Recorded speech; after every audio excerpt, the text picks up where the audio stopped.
টেস্টে বর্ষসেরা বুমরা আর ওয়ানডেতে কোমর যায় ২০২৪ সালে ১৪.৯২ গড়ে ৭১ উইকেট। টেস্ট ইতিহাসে একপঞ্জি কাবর্ষে তার চেয়ে কম বোলিং করেও ৭০ উইকেট নেই আর কারও। স্বীকৃতিটা তাই জাসপ্রীত বুমরার প্রাপ্তিই ছিল, বুমরা তা পেলেনও। আইসিসির বর্ষসেরা টেস্ট ক্রিকেটারে নির্বাচিত হয়েছেন ভারতের এই ফাস্ট বোলার তারকা।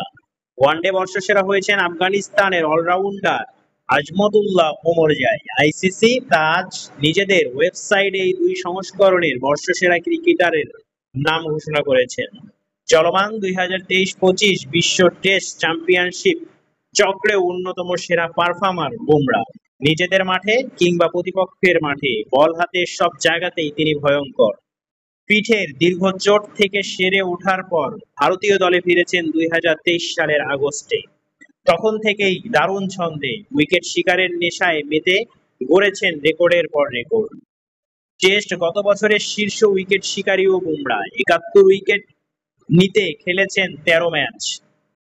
নিউজটি যদি ভালো লাগে একটি লাইক দিবেন আর চ্যানেলটি সাবস্ক্রাইব করে সাপোর্ট করবেন।